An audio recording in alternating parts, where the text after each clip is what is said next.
இப்ப சொல்லிட்டு சொன்னாரு ராமலிங்க, வரும்போது நடந்தே வந்தீங்க, இப்ப நடந்து போக வேண்டாம், நீங்க என்ன பண்றீங்க, நம்ம வீட்டு சாரட்டு வண்டியை கட்டி அனுப்புறேன், அதுல புறப்படுங்கன்னு சாரட்டு வண்டியில வள்ளலாரை ஏத்தி கொஞ்சம் சன்மானமா பணம் கொடுத்து அனுப்புனாராம். எவ்வளவு கொடுத்துருப்பாரு? ஒரு 5000 10,000 அப்படியெல்லாம் இல்ல, ஒரு சாக்கு நிறைய பணத்தை கட்டி கொடுத்ததாக சொல்லப்படுது இந்த புராணம். ஒரு சாக்கிலே பணம் கட்டி கொடுத்துருக்கிறாருன்னா அவர்கிட்ட எவ்வளவு பணம் இருந்திருக்குன்னு பாருங்க. அவர் பெரிய கோடீஸ்வரன்னா அந்த ஊர் எவ்வளவு பெரிய கோடீஸ்வரர் ஊராக இருந்திருக்கும். அந்த ஊர் கோடீஸ்வரர் ஊருன்னா அந்த நாடு எவ்வளவு பெரிய கோடீஸ்வரர் நாடு. அப்படின்னா வேற எந்த நாடும் இல்ல, நம்ம இந்தியா தான். நம்ம இந்தியாவில் பெரிய கோடீஸ்வரர்கள்லாம் இருந்திருக்கா? நாடு கோடீஸ்வர நாடா தான் இருந்திருக்கு. இன்னைக்கு தான் 150 லட்சம் கோடி கடன் வாங்கியிருக்காங்க இந்தியா சார்பா. எதுக்கு வாங்கினாங்கன்னு தெரியல, நமக்கு தேவையில்லை. ஆனா தமிழ்நாடு 9.5 லட்சம் கோடி கடன் வாங்கியிருக்கிறேன். எதுக்கு வாங்கினாங்கன்னா அதுவும் தெரியல. ஆனாலும் பாருங்க, வள்ளல் பெருமானார் என்ன பண்ணாரு, போற வழியில ஒரு மூட்டை பணத்தையும் தூக்கி பாலும் கிணத்துல போட்டு போனதாக அந்த கதை சொல்லுது.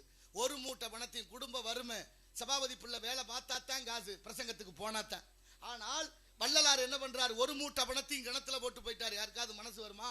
பணத்தை கீழே போட மனசு வருமா? 10 ரூபா குறைஞ்சா படாத பாடு படுத்துறான், 100 ரூபா குறைஞ்சா வண்டிய சுத்துறான் நம்ம ஆளு.